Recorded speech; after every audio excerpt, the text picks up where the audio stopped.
Last and certainly not least, we've got Pisces. Pisces, how's it going for your Venus in retrograde, huh? I feel like it's time to hang it up, Pisces. I feel like y'all are kind of like a little too casual, a little too woe is me, a little too Miss Heartbreak or Mr. Sad Face. Like, I don't know how to explain, like, maybe don't express so many emotions, Pisces. Maybe, like, hold back a little bit. Maybe, like, you don't need to say that. Maybe you don't need to be on these apps. Maybe you don't need to go after people who don't want you. Maybe you don't need to keep getting a date every time you get a date. Right? Like, you don't need to just, like, put people in competition just to put them in competition. You know what I'm saying? Like, that sounds so weird, right? But it's almost like you're one of those people who, like, you're on Tinder and you match with someone and you set up a date. So you make sure you set up 2 more dates. So that in the same week, you're like, oh my God, I'm going on a date with like 3 different people. And I'm so cool and special. No, you're not, actually. It's the opposite effect. Take your time, you know, or just get off these fucking apps in general. It's not like you're going to fall in love and you're just too old. Look, you're the talk of the town, but it's not what you think it is. It's not what you think it is. It's not necessarily a good thing, Pisces. Like, you don't want this. You do not want that at all. I promise. Promise. Just because they commodify you does not mean they will value you. Okay? Let them talk. There's nothing wrong with that, but it's just you think that you're the big hot shot, but nobody else does.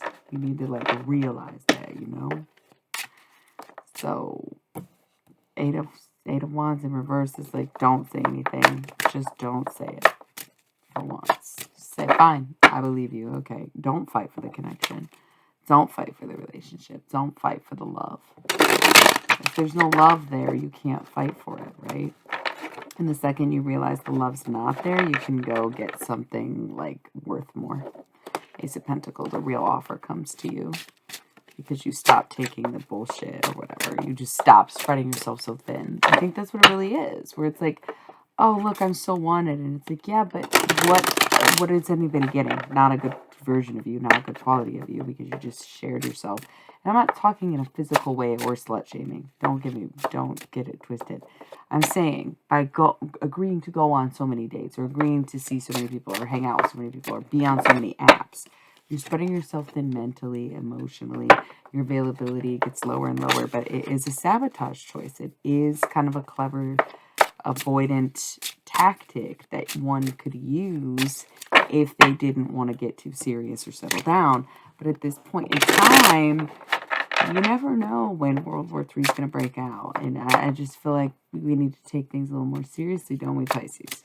Like, maybe you should consider serious options and not, I'm going to hate this guy. Or, I don't even like her. And then you just keep going out with him. How do you have time for that? Nobody has time for that. What are you even saying when you say that?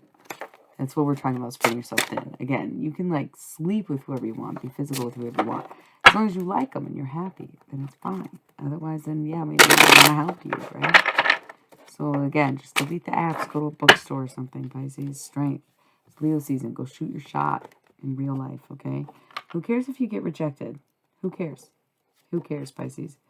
King of Cups and Eight of Swords. You're probably going after people that you really shouldn't be going after if you get rejected all the time, right? No, I'm just kidding. I wrote a poem about heartbreak and rejection. If you would like to hear it, you can't respond, but it's a pretty short video, and that's pretty much all there is to this. Again, Leo season, great time to shoot your shot. Venus in retrograde, not a great time, but it's kind of testing the water. See what still works for you. See what you still like. You know, if you're going to date around, make it a conscious effort to learn your lessons from those dates, even if it's a one-time date, one-time meeting, one-time fling, whatever it is.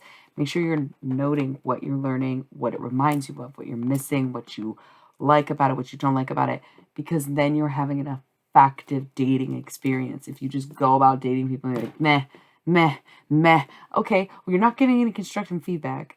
So how can anybody do any better if you're not being constructive on what it is? Which one? So I'm going to read you this poem I read get it in there's a link at the end of this video for my newest book, Peace, Be Here Now companion, called Be Forever Always. So I read this at the beginning as like an introduction to me reading that out loud, but I'm reading it to you, Pisces, because it just seems like you need it. If you break my heart 9 times, I'll fall in love 10. For the hearts that break like this are the ones that mend. Because my love keeps going even with a lover's end. Where a heart is bound to break, love will only bend. So come to the ways of Is, like the mind can't comprehend. So if you break my heart 9 times, I'll fall in love again. Go on and break my heart, that much I can handle. 9 times out of 10, love itself's a gamble. For the taste alone that feels of home can still leave you in shambles. Because in love, the greatest risk is the one of passion's kiss. Tongues search in a scramble, after which no contact of lips could ever hold a candle. No love story goes without ache, so if you need a heart to break, let it be mine. Through the cracks between the attacks, my love will always shine. Never waver, never dull, back in love again I'll fall, for after 9 times a break, it hardly hurts at all. Because one taste of love can leave you in such bliss, I ignore the danger, and I keep choosing this. Break it, break it, break it, and break it once again. Go on and break my heart 9 times or even 10. Because the pain is written in lines, hidden in poetry and beautiful rhymes. Because I know before it ends, I'll only fall in love again. For those are the yearnings of my life, the lessons learned through endless strife. A moment of relief is this, as if it were a dying wish. If you are to break my heart, surely I don't mind. Inside all that breaking is where I always find that when you break a heart 9 times, as the story's told, when you choose to love again, the love returns to you tenfold. Okay, no need to cry. It is a beautiful poem. Nothing really inspired. I just woke up one day and I had this line stuck in my head. If you break my heart 9 times, I'll fall in love 10. I just woke up thinking that. So I wrote a poem about it. So that's it, Pisces. I just want to leave you with that beautiful message. Never be afraid to fall in love again. Never be afraid to get your heart broken. But make sure you're learning from these experiences, or you're just wasting everybody's time, right? You becoming the most best, badass version of you by taking notes, taking feedback, and understanding your connections to people instead of just being like, yeah, no idea. Quit being so passive. Take charge. Take action, okay? And that's how you will take love, too. As long as you can give it, right, boo? All right. Love you.